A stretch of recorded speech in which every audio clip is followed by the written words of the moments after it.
Boss TV ವೀಕ್ಷಕರೆಲ್ಲರಿಗೂ Manjunath Bhat ಗುರುಜಿ ಮಾಡುವ ನಮಸ್ಕಾರಗಳು.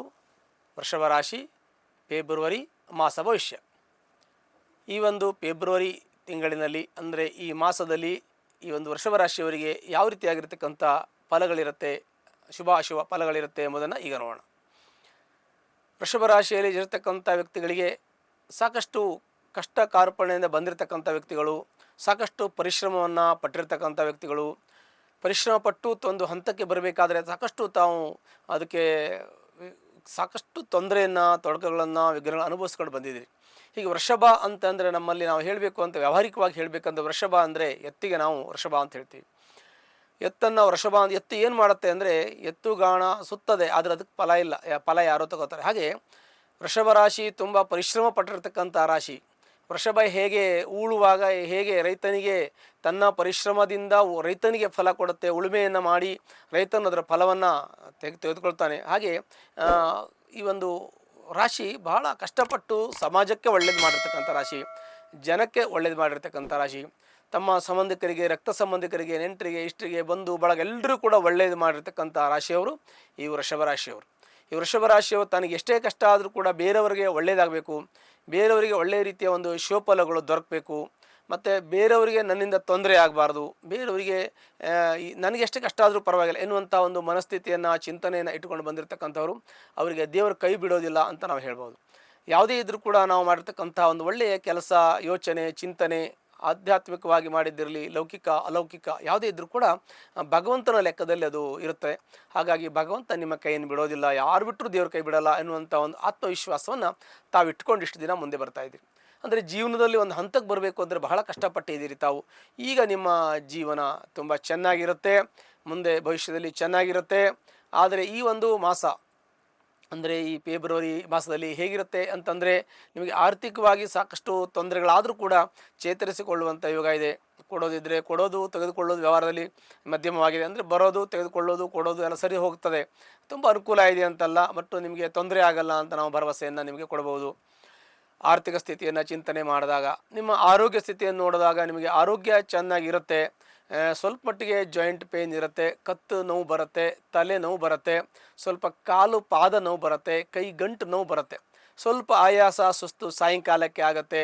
ಬೆಳಗ್ಗೆ ಎದ್ದೇಳಬೇಕು ಅಂತ ಅನಿಸೋದಿಲ್ಲ, ಸ್ವಲ್ಪ ರೆಸ್ಟ್ ತೊಗೊಂಬಿಡೋಣ ಅನ್ನಿಸ್ತದೆ. ಬೆಳಗ್ಗೆ ನೀವು ಎದ್ದೇಳುವಾಗ ನಿಮಗೆ ಪರಿಪೂರ್ತಿಯಾಗಿ ನಿದ್ದೆ ಆಗಿರ್ತಕ್ಕಂಥ ಒಂದು ಭಾವನೆಗಳು ಬರೋದಿಲ್ಲ, ಏನೋ ಮಧ್ಯರಾತ್ರಿಯಲ್ಲಿ ಇದ್ದ ಹಾಗೆ ಆ ಥರ ಒಂದು ಭಾವನೆ ಬರ್ತದೆ. ಸ್ವಲ್ಪ ತಲೆನೋವು ಬರೋದು, ಕಣ್ಣು ಉರಿ ಆಗೋದೆಲ್ಲ ಬೆಳಗ್ಗೆ ಆಗ್ತದೆ. ಆಮೇಲೆ ಫ್ರೆಶ್ ಆಗ್ತೀರಾ, ಸಾಯಂಕಾಲಕ್ಕೆ ಮತ್ತೆ ಸುಸ್ತು ಸ್ವಲ್ಪ ಆಗುತ್ತೆ, ಮಾನಸಿಕವಾಗಿ ಚಿಂತೆ ಜಾಸ್ತಿ ಇದೆ, ನಿಮಗೆ ಸ್ಟ್ರೆಸ್ ಜಾಸ್ತಿ ಇದೆ. ಅದೆಲ್ಲ ಸ್ವಲ್ಪ ತಾಳ್ಮೆಯಿಂದ ನೋಡಿಕೊಂಡು ಹೋಗಬೇಕು. ಮತ್ತು ತೊಂದರೆ ಬರ್ತಕ್ಕಂಥದ್ದು, ಸಮಸ್ಯೆ ಬರ್ತಕ್ಕಂಥದ್ದು ಯಾವುದು ಕೂಡ ವ್ಯವಹಾರಗಳಿಗೆ ಕೈ ಹಾಕದೇ ಇರೋದು ಭಾಳ ಉತ್ತಮವಾಗಿರ್ತಕ್ಕಂಥದ್ದು. ಆರ್ಥಿಕ ಸ್ಥಿತಿ ಚಿಂತನೆ ಮಾಡುವಾಗ ನಿಮಗೆ ಸರಿಸಮಾನವಾಗಿ ಅಂದರೆ ಬ್ಯಾಲೆನ್ಸ್ ಆಗ್ತಾ ಇದೆ ಅಂತ ಹೇಳ್ಬೋದು. ಇನ್ನು ಆಸ್ತಿ ವಿಚಾರದಲ್ಲಿ ನಿಮ್ಮ ತಂದೆ ಆಸ್ತಿ ಇರಲಿ, ತಾಯಿ ಆಸ್ತಿ, ಅಜ್ಜಿ ಆಸ್ತಿ, ಮಾವನ ಮನೆ ಆಸ್ತಿ, ಗಂಡನ ಮನೆ ಆಸ್ತಿ, ಹೀಗೆ ಆಸ್ತಿ ವಿಚಾರ ಮಾಡುವಲ್ಲೂ ಸ್ವಲ್ಪ ಕಾಂಪ್ಲಿಕೇಶನ್ ಇದೆ. ಅದು ಕುಳಿತು ಮಾತಾಡಿ, ಇಲ್ಲ ನೀವು ಅದನ್ನು ನ್ಯಾಯವಾದಿಗಳ ಹತ್ರ ಕುಳಿತು ಚರ್ಚೆ ಮಾಡಿ, ಇಲ್ಲ ಹಿರಿಯರ ಹತ್ರ ಕುಳಿತು ಮಾತಾಡಿ ಕೂತ್ಕೊಂಡು ಸರಿಪಡಿಸ್ಕೊಳ್ಳಿ. ಕೋರ್ಟು ಕಚೇರಿ ವ್ಯಾಜ್ಯಕ್ಕೆ ಹೋದರೆ ಭಾಳ ಮುಂದೆ ಸಾಕಷ್ಟು ನೋವು ತೊಂದರೆ ಬರ್ಬೋದು. ಅನಿವಾರ್ಯ ಆದರೆ ಯಾವುದೆಲ್ಲ ಕೊಡೋ ತಾವು ಮಾಡ್ಬೋದು. ಅಂದರೆ ಕೋರ್ಟಿಗೆ ಹೋಗೋದು ಬೇಡ ಅಂತಲ್ಲ, ಕುಳಿತು ಮಾತಾಡಿ, ಸಂದರ್ಭ ಬಂದರೆ ನೀವು ಅದಕ್ಕೆ ಮುಂದುವರೆಗೆ ಹೋಗಬೇಡಿ, ಬೇರೆಯವ್ರು ಹೋದರೆ ನಿಮಗೆ ಅನಿವಾರ್ಯ ಆಗ್ತದೆ ಅಂತ ನಾವು ನಿಮಗೆ ಫೇಸ್ ಮಾಡಬೇಕಾಗತ್ತೆ ಅಂತ ಹೇಳ್ತೀವಿ. ಇನ್ನು ತಾಯಿ ಆರೋಗ್ಯವನ್ನು ಚಿಂತನೆ ಮಾಡುವಾಗ ನಿಮ್ಮ ತಾಯಿ ಆರೋಗ್ಯದಲ್ಲಿ ಸ್ವಲ್ಪ ತೊಂದರೆ ಇದೆ. ಅಂದರೆ ರಕ್ತಕ್ಕೆ ಸಂಬಂಧಪಟ್ಟಂಥ ತೊಂದರೆ, ಶೀತಕ್ಕೆ ಸಂಬಂಧಪಟ್ಟಂಥ ತೊಂದರೆ, ಉಸಿರಾಟದ ತೊಂದರೆಗಳಿರ್ತದೆ. ಅಂದರೆ ಉಗ್ಗು ಬರೋದು, ಉಸಿರಾಡುವಾಗ ನಿಮಗೆ ತೊಂದರೆ ಆಗೋದು, ಮತ್ತು ತುಂಬ ಈ ಅಸ್ತಮಾ ಥರ ನಿಮಗೆ ಶೀತದ ಬಾಧೆ ಆಗೋದು, ಗಂಟ್ಲಲ್ಲಿ ಎದೆಯಲ್ಲಿ ಕಫ ಕಟ್ಕೊಳ್ಳೋದು, ಮೂಗು ಕಟ್ಕೊಳ್ಳೋದು, ಕೆಮ್ಮು ಬರೋದು, ಈ ರೀತಿ ತೊಂದರೆಗಳು ನಿಮ್ಮ ತಾಯಿ ಆರೋಗ್ಯದಲ್ಲಿ ವ್ಯತ್ಯಾಸ ಆಗ್ಬೋದು. ಅದನ್ನು ತಾವು ಗಮನಿಸ್ಕೋಬೇಕು. ತಂದೆ ತಾಯಿ ಇಬ್ಬರಿಗೂ ಕೂಡ ಆರೋಗ್ಯದಲ್ಲಿ ವ್ಯತ್ಯಾಸ ಆಗ್ಬೋದು, ಅದನ್ನು ಸ್ವಲ್ಪ ತಾವು ಗಮನಿಸ್ಕೋಬೇಕು. ಮತ್ತು ಆಸ್ತಿ ವಿಚಾರದಲ್ಲೂ ಕೂಡ ಅಷ್ಟೇ, ನೀವು ಸ್ವಂತವಾಗಿ ಆಸ್ತಿ ತೆಗೆದುಕೊಳ್ಬೇಕು ಅಂದರೆ ಈಗ ಸ್ವಲ್ಪ ನಿಮಗೆ ಸಮಯ ಬೇಕಾಗತ್ತೆ. ಇವಾಗ ನೀವು ಸ್ವಂತ ಆಸ್ತಿ ಮಾಡಬೇಕು, ಮನೆ, ಫ್ಲಾಟು, ವಾಹನ ಖರೀದಿ ಮಾಡಬೇಕಂದ್ರೆ ಸ್ವಲ್ಪ ಸಮಯ ತಗೊಂಡು ಮಾಡಬೇಕು. ಈಗ ಸದ್ಯಕ್ಕೆ ನಿಮಗೆ ಅಂಥ ಯೋಗಗಳಿದ್ದರೂ ಕೂಡ, ಯೋಗ ಇಲ್ಲದೇ ಇದ್ದರೂ ತಾವು ಅವಶ್ಯ ಇದ್ದರೆ ಮಾಡಬೇಕು. ಇಲ್ಲಾಂದರೆ ಸ್ವಲ್ಪ ಕಾಲಾವಕಾಶ ತಗೊಂಡು ತಮ್ಮ ಜಾತಕವನ್ನು ಪರಿಶೀಲನೆ ಮಾಡಿಕೊಂಡು ಯಾವುದೇ ವಾಹನ ಅಪಘಾತಾದಿ ಭಯ ಇಲ್ಲ, ನನಗೆ ವಾಹನದಿಂದ ತೊಂದರೆ ಇಲ್ಲ ಅಂತ ದಶಾಭುಕ್ತಿಗಳನ್ನು ನೋಡಿಕೊಂಡು ನೀವು ಮುಂದುವರಿಯೋದ್ರಿಂದ ಅದರಿಂದ ಅನುಕೂಲ ಆಗಬಹುದು. ಒಂದು ವೇಳೆ ನಿಮಗೆ ಅವಶ್ಯಕತೆ ಇದ್ದರೆ ಏನೊಂದು ಮಾಡ್ಬೋದು. ಅನವಶ್ಯಕವಾಗಿ ಯಾವುದೇ ಖರ್ಚು ವೆಚ್ಚಗಳನ್ನು ಮಾಡೋಕ್ಕೆ ಹೋಗಬೇಡಿ. ದುಡ್ಡು ಕಾಸುಗಳನ್ನು ಸ್ವಲ್ಪ ಹಿಡಿತದಲ್ಲಿಟ್ಕೊಳ್ಳಿ. ಅವಶ್ಯಕ ಏನಿದೆ ಅದನ್ನು ಮಾಡಿ ಅಂತ ನಿಮಗೆ ನಾವು ಮಾಹಿತಿಯನ್ನಾಗಲಿ ಒಂದು ಸಲಹೆಯನ್ನು ಕೂಡ ನಾವು ಈ ರೀತಿ ಕೊಡಬಹುದು. ಮಕ್ಕಳ ವಿದ್ಯಾಭ್ಯಾಸ, ಮಕ್ಕಳದ್ದು ಎಕ್ಸಾಮಲ್ಲಿ ಹತ್ತಿರ ಬರ್ತಾ ಇದೆ, ಭಾಳ ಜಾಗ್ರತೆ ವಹಿಸಬೇಕು. ಮಕ್ಕಳನ್ನು ಸಾಕಷ್ಟು ನೀವು ಚುರುಕುಗೊಳಿಸಬೇಕು. ಮಕ್ಕಳನ್ನು ವಿದ್ಯಾಭ್ಯಾಸದ ಬಗ್ಗೆ ಹೆಚ್ಚು ಗಮನ ಕೊಡೋಕ್ಕೆ ನೀವು ಪ್ರಯತ್ನ ಮಾಡಬೇಕು, ಅವರು ಪ್ರಯತ್ನ ಮಾಡಬೇಕು. ಮಕ್ಕಳು ಟ್ಯೂಷನ್ ಕಳಿಸೋದು ಅಥವಾ ಏನೋ ಒಂದು ಮಾಡೋದನ್ನು ಮಾಡಬೇಕು. ಮಕ್ಕಳು ಸ್ವಲ್ಪ ನಿಧಾನವಾಗಿರ್ತಾರೆ, ತುಂಬ ಚುರುಕಿರ್ತಾರೆ, ಆದರೆ ಓದೋದಕ್ಕೆ ಸ್ಲೋ ಇರುತ್ತೆ. ನಾವು ಹೇಳ್ತೀವಿ ನಮ್ಮ ಮಕ್ಕಳು ತುಂಬ ಬುದ್ಧಿವಂತರು, ತುಂಬ ಚುರುಕಿದ್ದಾನೆ, ತುಂಬ ಸೂಕ್ಷ್ಮ ಇದ್ದಾನೆ, ಆದರೆ ಓದಿದ್ದು ಮಾತ್ರ ತಲೆಗತ್ತೋದಿಲ್ಲ ಅಂತ ಹೇಳ್ತೀವಿ. ಅದರಲ್ಲಿ ಆಸಕ್ತಿ ಇದ್ದರೆ ಅನುಕೂಲ, ಆಸಕ್ತಿ ಇರಬೇಕು. ಆಸಕ್ತಿ ಇಲ್ಲ ಅಂದರೆ ನೀವು ಆಸಕ್ತಿ ತುಂಬಬೇಕು. ಅವರಿಗೆ ಮನಸ್ಸು ಪರಿವರ್ತನೆ ಮಾಡಿ ಓದೋದ್ರ ಬಗ್ಗೆ ಪ್ರಯತ್ನ ಮಾಡೋದ್ರಿಂದ ಮಕ್ಕಳು ಒಳ್ಳೆ ವಿದ್ಯಾವಂತರು ಬುದ್ಧಿವಂತರು ಆಗ್ತಾರೆ ಅನ್ನೋದರಲ್ಲಿ ಯಾವುದೇ ಸಂದೇಹ ಇಲ್ಲ. ಮಕ್ಕಳ ಬಗ್ಗೆ ಹೆಚ್ಚಿನ ಕಾಳಜಿ ವಹಿಸಬೇಕು. ಅದಾದ ಮೇಲೆ ನಿಮ್ಮ ಪೂರ್ವಪುಣ್ಯ ಅಂತಂದರೆ ನಿಮ್ಮ ಜೀವನದಲ್ಲಿ ಯಾವ ರೀತಿಯಾಗಿರ್ತಕ್ಕಂತಹದ್ದು ಇರುತ್ತೆ, ಪೂರ್ವಾಜಿತವಾಗಿ ಮಾಡಿರ್ತಕ್ಕಂಥ ಶುಭಫಲಗಳು ನಿಮಗೆ ಪ್ರಾಪ್ತಿಯಾಗತ್ತೆ. ಅಂದರೆ ನಿಮ್ಗೆ ಒಳ್ಳೆ ಫಲಗಳು ಬರುತ್ತೆ, ಸ್ವಲ್ಪ ಮಟ್ಟಿಗೆ ತೊಂದರೆಗಳು ಬರುತ್ತೆ, ಕಷ್ಟಗಳು ಬರುತ್ತೆ. ಆದರೆ ನೀವು ಧರ್ಮಿಷ್ಠರು ಅಂದರೆ ದಾನ ಧರ್ಮ ಕರ್ಮ ಮತ್ತು ಒಳ್ಳೆಯ ಯೋಚನೆ ಒಳ್ಳೆಯ ಚಿಂತನೆ ಮಾಡ್ತಕ್ಕಂಥ ವ್ಯಕ್ತಿಗಳಾದ್ದರಿಂದ ನಿಮಗೆ ದೇವರು ಕಾಪಾಡ್ತಾನೆ. ನಿಮ್ಮ ಪೂರ್ವಜರು ಮಾಡ್ತಕ್ಕಂಥ ಒಳ್ಳೆ ಪುಣ್ಯದ ಫಲ ಇದೆ. ಕಷ್ಟ ಬರುತ್ತೆ, ನಾವು ತುಂಬ ಒಳ್ಳೆ ಕೆಲಸನೇ ಮಾಡ್ತಾ ಇರ್ತೀವಿ, ಯಾವತ್ತೂ ಕೆಟ್ಟದ್ದು ಮಾಡಲ್ಲ, ಒಳ್ಳೆಯದೇ ಮಾಡ್ತಾ ಇದ್ದರೂ ಕೂಡ ನಮಗೆ ಕಷ್ಟಗಳು ಮೇಲಿನ ಮೇಲೆ ಬರ್ತಾ ಇರ್ತಲ್ಲ. ಯಾಕೆ ಅಂತ ಕೇಳ್ತೀವಿ. ಯಾಕೆ ಅಂದರೆ ಪೂರ್ವಜನ್ಮದ ಕೃತದ ಪುಣ್ಯ ಪಾಪ ಎರಡೂ ಕೂಡ ನಮ್ಮ ಜೊತೆಯಲ್ಲಿ ಇರೋದ್ರಿಂದ ಸಲ ಕಷ್ಟನೂ ಬರುತ್ತೆ, ಸ್ವೀಕಾರ ಮಾಡಬೇಕು. ಒಳ್ಳೇದು ಬಂದಾಗ ಸ್ವೀಕಾರ ಮಾಡ್ತೀವಿ. ಹಾಗೆ ತಾಳ್ಮೆಯಿಂದ ಇರೋದ್ರಿಂದ ಎಲ್ಲ ದೋಷಗಳು ಕೂಡ ಕಷ್ಟಗಳು ಕೂಡ ನೀವು ಪರಿಹಾರ ಆಗುತ್ತೆ. ಇನ್ನು ಆರೋಗ್ಯದಲ್ಲಿ ಯೋಚನೆ ಮಾಡುವಾಗ ಆರೋಗ್ಯದಲ್ಲಿ ಸ್ವಲ್ಪ ನಿಮಗೆ ಬೆನ್ನು ಸೊಂಟ ನೋವು ಕೊತ್ತು ನೋವಿದೆ, ಆರೋಗ್ಯದ ಬಗ್ಗೆ ಸ್ವಲ್ಪ ಗಮನವಹಿಸಿ. ಶೀತಕ್ಕೆ ಸಂಬಂಧಪಟ್ಟಂಥ ಒಂದು ತೊಂದರೆ ಇದೆ, ಅದಕ್ಕೆ ಸ್ವಲ್ಪ ಗಮನವಹಿಸಿ. ಮತ್ತು ಹಿಮೋಗ್ಲೋಬಿನ್ ಕಡಿಮೆ ಇರ್ಬೋದು, ರಕ್ತ ಸಂಚಾರ ಆಗದೇ ಇರೋದು, ರಕ್ತ ಕಡಿಮೆ ಇರೋದು, ಐರನ್ ಕಂಟೆಂಟ್ ಕಮ್ಮಿ ಇರತಕ್ಕಂಥ ಸಂದರ್ಭ ಇದೆ, ಜಾಯಿಂಟ್ ಪೇನ್ ಬರ್ಬೋದು. ಸ್ವಲ್ಪ ಜಾಗ್ರತೆ ವಹಿಸಿ, ಸ್ವಲ್ಪ ಔಷಧೋಪಚಾರ ಮಾಡಿಕೊಂಡ್ರೆ ಸಾಕು, ಎಲ್ಲ ಆರೋಗ್ಯಗಳು ಸರಿ ಹೋಗುತ್ತೆ. ಇನ್ನು ದಾಂಪತ್ಯದ ವಿಚಾರ ಬಂದರೆ ದಾಂಪತ್ಯದಲ್ಲಿ ಸಣ್ಣ ಪುಟ್ಟ ತೊಂದರೆಗಳು ಇರ್ತದೆ, ಭಿನ್ನಾಭಿಪ್ರಾಯಗಳಿರುತ್ತೆ.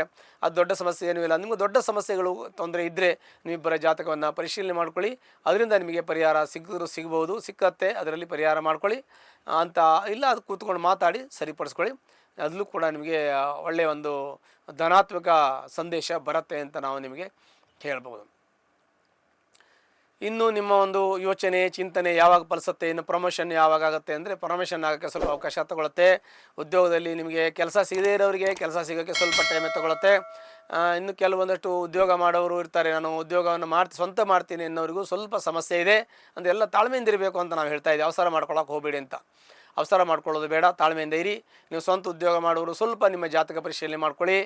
ಅದಾದಮೇಲೆ ಬಿಸ್ನೆಸ್ ಪಾರ್ಟ್ನರ್ ಆಗಿ ಕೆಲಸ ಮಾಡೋರು ಸ್ವಲ್ಪ ನಿಮ್ಮ ಜಾತಕ ಸಮಯ ಮುಹೂರ್ತ ಎಲ್ಲ ನೋಡಿಕೊಂಡು ಮಾಡಬೇಕು. ಅದಾದಮೇಲೆ ವೃತ್ತಿಯಲ್ಲಿರ್ತಕ್ಕಂಥವ್ರು ಪ್ರಮೋಷನ್ಗೂ ಸ್ವಲ್ಪ ಸಮಯ ಆಗುತ್ತೆ. ನಿಮಗೆ ಲಾಸ್ಟೇ ಸಿಗಬೇಕಾಗಿತ್ತು, ಈಗ ಒಂದು 6 ತಿಂಗಳ ಹಿಂದೆ ನಿಮಗೆ ಪ್ರಮೋಷನ್ ಸಿಗಬೇಕಾಗಿತ್ತು, ಇನ್ನು ಸಿಗಲಿಲ್ಲ. ಇನ್ಮೇಲೆ ನಿಮಗೆ ಪ್ರಮೋಷನ್ ಸಿಗೋ ಯೋಗ ಬರುತ್ತೆ, ಸ್ವಲ್ಪ ಕಾಯಬೇಕಾಗತ್ತೆ. ಇನ್ನು ಹಣಕಾಸಿನಲ್ಲಿ ಯಾವಾಗ ಅಭಿವೃದ್ಧಿ ಆಗುತ್ತೆ ಅಂದರೆ ಅದಕ್ಕೂ ಸ್ವಲ್ಪ ಕಾಯಬೇಕಾಗತ್ತೆ. ಅದು ಕೂಡ ನಿಮಗೆ ಅನುಕೂಲ ಆಗುವ ಸಂದರ್ಭಗಳು ಕೂಡಿ ಬರುತ್ತೆ. ಇನ್ನು ಕೆಲವೊಂದಷ್ಟು ಕೈಯಲ್ಲಿ ದುಡ್ಡು ನಿಲ್ಲಲ್ಲ, ಸಾಲ ಇದೆ ಅಂತ ಹೇಳ್ತೀವಿ. ಸಾಲ ಸ್ವಲ್ಪ ಮಾಡಬೇಕಾಗಿ ಬಂದಾಗ ಸಾಲ ಮಾಡಬೇಕಾಗತ್ತೆ, ಅನಿವಾರ್ಯ. ಕೆಲವೊಂದಷ್ಟು ಔಷಧೋಪಚಾರಕ್ಕೆ ಮಾಡಬೇಕು, ಇಲ್ಲ ಕೆಲವೊಂದಷ್ಟು ನಮ್ಮ ಕಮಿಟ್ಮೆಂಟ್ಗೆ ಮಾಡಬೇಕಾಗತ್ತೆ. ಅವಶ್ಯಕತೆ ಎಷ್ಟಿದೆ ಅಷ್ಟು ಮಾಡಿ, ಅನವಶ್ಯಕ ಯಾವುದನ್ನು ಮಾಡೋಕ್ಕೆ ಹೋಗಬೇಡಿ.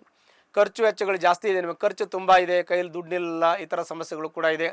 ಕೈಯಲ್ಲಿ ದುಡ್ಡು ನಿಲ್ಲೋದಕ್ಕೆ ಏನು ಮಾಡಬೇಕು ಅಂದರೆ ನೀವು ಆದಷ್ಟು ಕಮಿಟ್ಮೆಂಟ್ ಕಡಿಮೆ ಮಾಡ್ಕೋಬೇಕು, ಸಾಲ ಕಡಿಮೆ ಮಾಡಬೇಕು. ಗ್ಯಾರಂಟಿ ಸೂರಿಟಿ ಯಾರು ಹಾಕೋಕ್ಕೆ ಹೋಗಬೇಡಿ. ನಿಮ್ಮ ಕೆಲಸ, ನಿಮ್ಮ ಮನೆ, ನಿಮ್ಮ ಕುಟುಂಬ, ಮನೆ, ಮಕ್ಕಳು, ಹೆಂಡತಿ, ಈ ಥರ ತಂದೆ ತಾಯಿ ಇವರನ್ನು ನೋಡಿಕೊಂಡು ಸ್ವಲ್ಪ ಚೌಕಟ್ಟಲ್ಲಿ ಇದ್ಬಿಡಿ. ಒಂದು ಚೌಕಟ್ಟಲ್ಲಿ ಒಂದು ಬಾರ್ಡ್ರ್ ಹಾಕ್ಕೊಂಡು ಇದ್ಬಿಡಿ ಸ್ವಲ್ಪ ದಿನ. ಆದಮೇಲೆ ನಿಮಗೆಲ್ಲ ಸರಿ ಹೋಗುತ್ತೆ. ಮತ್ತು ಇನ್ನು ಕೆಲವೊಂದಷ್ಟು ನಾವು ಯೋಚನೆ ಮಾಡ್ತೀವಿ, ನಮಗೆ ಯಾವಾಗ ಸರಿ ಹೋಗುತ್ತೆ ಅಂತೇಳಿ. ಸ್ವಲ್ಪ ಕಾಯಬೇಕು, ಒಳ್ಳೆಯ ಸಮಯ ಬಂದ ನಾನು ಹೇಳ್ತೀನಿ, ಸ್ವಲ್ಪ ಕಾಯ್ತಾ ಇರಿ.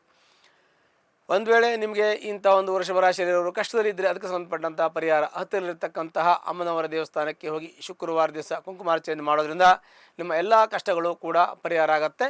ಶುಭವಾಗಲಿ. ಲೇಟೆಸ್ಟ್ ಹಾಗೂ ಇಂಟ್ರೆಸ್ಟಿಂಗ್ ಸುದ್ದಿಗಳಿಗಾಗಿ ಬಾಸ್ ಟಿವಿ ಕನ್ನಡ ಚಾನೆಲ್ನ ಸಬ್ಸ್ಕ್ರೈಬ್ ಮಾಡಿ, ಹಾಗೆಯೇ ಬೆಲ್ ಐಕಾನ್ ಪ್ರೆಸ್ ಮಾಡಿ. ಇದರ ಜೊತೆಗೆ ಫೇಸ್ಬುಕ್, ಇನ್ಸ್ಟಾಗ್ರಾಮ್, ಎಕ್ಸ್ನಲ್ಲೂ ಮಿಸ್ ಮಾಡದೆ ಫಾಲೋ ಮಾಡಿ.